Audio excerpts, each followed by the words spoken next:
നമസ്കാരം, ഞാൻ ജയകുമാർ, ഇൻസിയു യോഗയിൽ നിന്ന്. ജനുവരി 12 സ്വാമി വിവേകാനന്ദൻ്റെ ജന്മദിനം. അദ്ദേഹത്തിൻ്റെ ഗുരു ശ്രീരാമകൃഷ്ണ പരമഹംസരെ കണ്ടതിനെക്കുറിച്ച് എഴുതിയതാണ് ഞാനിന്നിവിടെ വായിക്കുന്നത്. ഞാൻ ഈ മനുഷ്യനെപ്പറ്റി കേട്ടു. അവിടുന്ന് പറയുന്നത് കേൾക്കാൻ ചെന്നു. അവിടുന്ന് കാഴ്ചയിൽ ഒരു സാധാരണ മനുഷ്യനെ പോലെയിരുന്നു. വിശേഷമായി ഒരു വസ്തുവുമില്ല. തനി നാടൻ ഭാഷയാണ് ഉപയോഗിച്ചിരുന്നത്. ഞാൻ ആലോചിച്ചു, ഈ മനുഷ്യനോ വലിയൊരാചാര്യൻ? ഞാൻ മെല്ലെ അടുത്തു ചെന്ന് ചോദിച്ചു, ഞാൻ എന്നും എല്ലാവരോടും ചോദിക്കാറുള്ള അതേ ചോദ്യം. മഹാശയ, അങ്ങ് ഈശ്വരനിൽ വിശ്വസിക്കുന്നുണ്ടോ? ഉവ്വ് എന്നവിടുന്ന് പറഞ്ഞു. അങ്ങേക്കതിന് തെളിവ് തരാൻ കഴിയുമോ? കഴിയും. എങ്ങനെയെന്നാൽ നിന്നെ ഇപ്പോൾ കാണും പോലെ ഞാൻ അവിടത്തെ കാണുന്നു. കുറേ കൂടി ദൃഢമായ ഭാവത്തിലാണെന്ന് മാത്രം.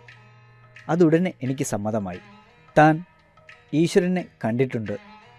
മതം സത്യമാണ്.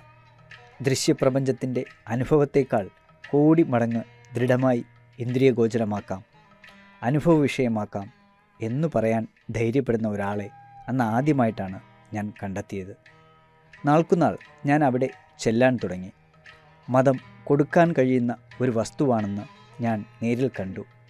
ഒരു സ്പർശത്തിന്, ഒരു കടാക്ഷത്തിന് ഒരു ജീവിതം മുഴുവൻ മാറ്റിമറിക്കാൻ കഴിയും.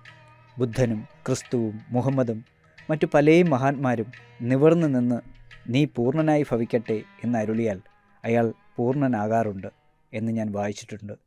അത് ശരിയാണെന്ന് ഞാനിപ്പോൾ കണ്ടു. ഈ മനുഷ്യനെ നേരിട്ട് കണ്ടപ്പോൾ തന്നെ എൻ്റെ സന്ദേഹങ്ങളെല്ലാം അകന്നുപോയി. അത് സാധ്യമാണ്.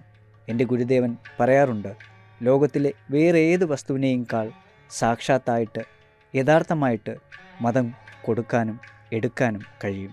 അതുകൊണ്ട് ആദ്യം അധ്യാത്മനിഷ്ഠനാവുക, കൊടുക്കാൻ എന്തെങ്കിലും നേടുക, അതിനുശേഷം ആളുകളുടെ മുമ്പിൽ വന്നു നിന്ന് കൊടുക്കുക. മതം പ്രസംഗമല്ല, വിശ്വാസ പ്രമാണമല്ല, സിദ്ധാന്തമല്ല, വർഗീയതയുമല്ല. മതം സമ്പ്രദായങ്ങളിലും സംഘടനകളിലും പുലരുകയുമില്ല. ആത്മാവും പരമാത്മാവും തമ്മിലുള്ള ബന്ധമാണത്.